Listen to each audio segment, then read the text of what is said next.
আগে বলে দিলাম আমি কিন্তু সেরা রাঁধুনি না, আবার অনেকে ভুল টুল ধরবেন না। তো আমি দেখাচ্ছি কিভাবে রান্না। আমি একটু পানি দিয়ে দিয়েছি, পেঁয়াজটা পুড়ে যায় এর জন্য। এখন দিয়ে দিব আমি আদা বাটা। এই আদা বাটা দিয়ে দিলাম।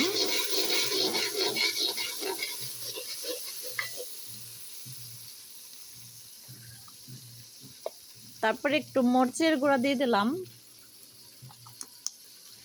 এই হলুদ,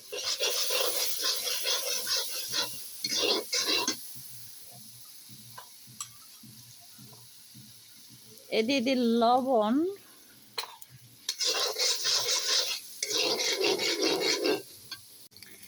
আমি কয়েকটা কাঁচা জিরে দিয়ে দিলাম। এটা ভালোভাবে কষানো হয়ে গেছে। এখন আমি ধুয়ে রাখা মাছগুলা দিয়ে দিব।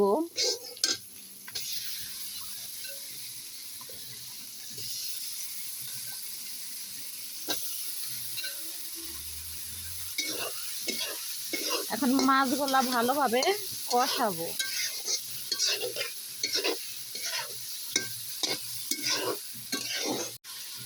তো মাছটা ভালোভাবে আমি এখন কষাবো, এর জন্য অল্প একটু পানি দিয়ে দিই। আর আমার হাতের কাছে যেগুলো আছে আমি সেগুলাই ব্যবহার করতেছি। তো মাছটা কষানো হয়ে গেছে, আমি মাছটা একটু উঠিয়ে রাখি, নয়তো লাউ দেওয়ার পরে নাড়াচাড়া ভেঙেও যেতে পারে।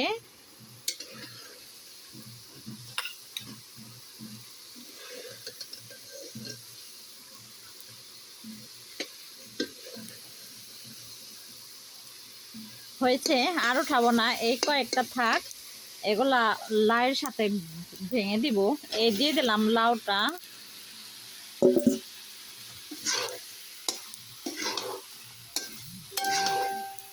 দেখতে তো খুবই সুন্দর লাগতেছে, জানি না খেতে কেমন হবে।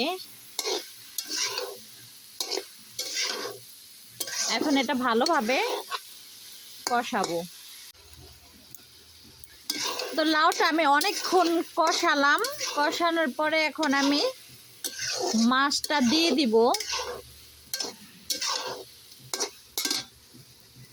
যে মাছটা উঠিয়ে রাখছিলাম সেটা আমি আবার দিয়ে দিলাম।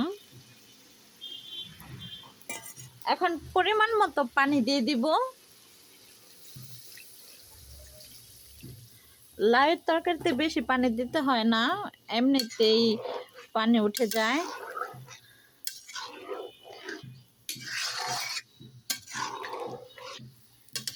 এই আমি অল্প একটু পানি দিয়ে দিলাম। এখন অপেক্ষা করি পুরো তরকারিটা হওয়ার জন্য।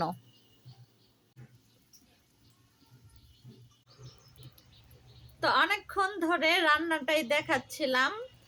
এখন রান্নার ভিতরে কি দিব আমি সেটা দেখাচ্ছি।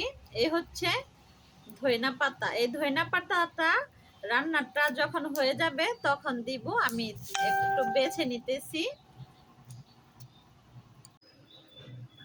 তো রান্নাটা হয়ে গেছে, আমি একটু লবণটা দেখি কেমন হলো। লবণ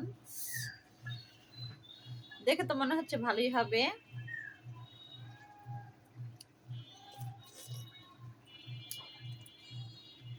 আমি তো নিজেই অবাক হয়ে গেছি যে আমি এত ভালো রাঁধুনি কবে থেকে হলাম।